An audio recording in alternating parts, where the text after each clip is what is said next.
Geekables. Welcome to my new subscribers and hello again to my returning subscribers. I have loved The Legend of Zelda since The Legend of Zelda first came out.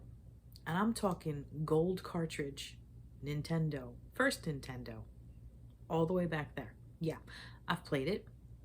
I beat it several times. And that is where I started. Well, I started as a console gamer, probably on Atari, but we don't consider, I'm not counting Atari because counting Nintendo, but you have to count Atari too. Either way, I digress. I have loved it since then. I have played many Zelda games, and I've loved Link forever. So, Jello Apocalypse made an edit that's titled, so this is basically Legend of Zelda. And just from the thumbnail, that looks absolutely adorable, is probably also absolutely hilarious, and I've got to watch it. I've got to watch it. I've got to see their take on it. So, I've got my headphone in. I've got Oliver with me. You would have thought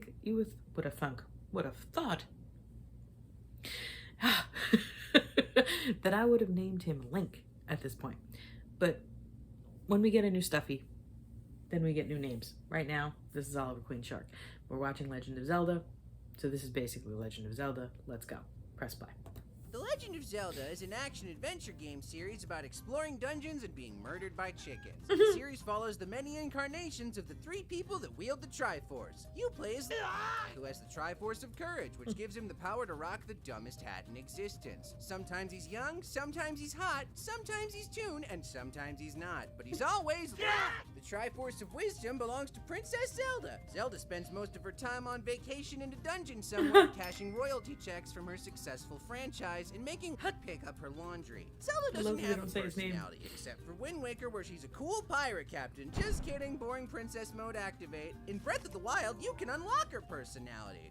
Yup, that's what I'm focusing on in these cutscenes. The Triforce of Power belongs to Ganondorf. Ganondorf is a wizard who doesn't know what wizards are. Ganon is always the bad guy, even when he isn't. Sometimes he shows up at the end of the game to steal another villain's hard work using the darkest magic of all, plagiarism. He wants to take over Hyrule for reasons. When the Triforce is brought together, something vague magic. Link missed orientation day at the Triforce Club, so he has to prove himself over and over again each game, while the other two just get to be born with powers. Spend 80% of the game convincing the finicky goddess to give you the necessary items to defeat the bad guys, as she becomes a bigger obstacle than they are.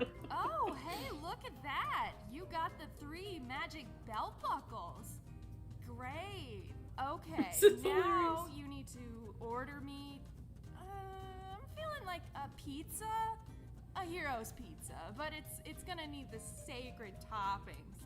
Let's say six toppings, each from a dungeon. Maybe some pepperoni from a volcano, chives from the haunted woods, some kind of time-themed anchovies. What? Diamonds. Just diamonds on the 4th slice. But it's all worth it to get the Master Sword, the only weapon that can seal away Gamble Gork. Unless you have a bug net, or a fishing rod, or a bottle.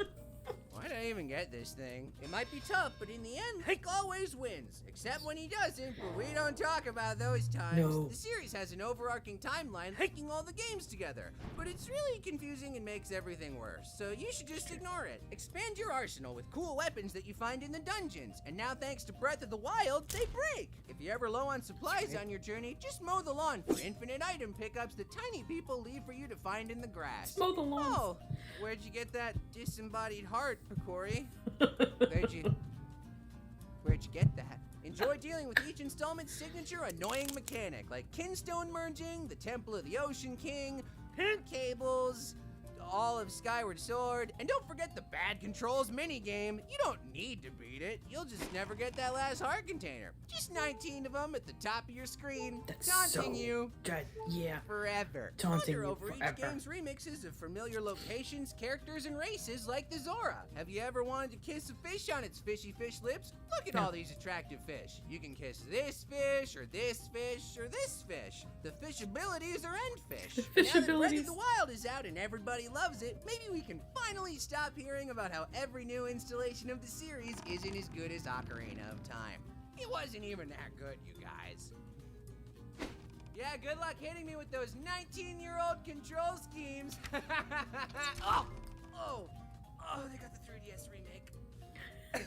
Doesn't count. That was hilarious. I am totally subscribing. Jello Apocalypse, you have a new subscriber. That was awesome. I loved it. That made me giggle. And you did Legend of Zelda justice in the way that you explained it. I think so. At least in the comedic area. All right, my beautiful geekables, hit that like button, hit that subscribe button, follow along.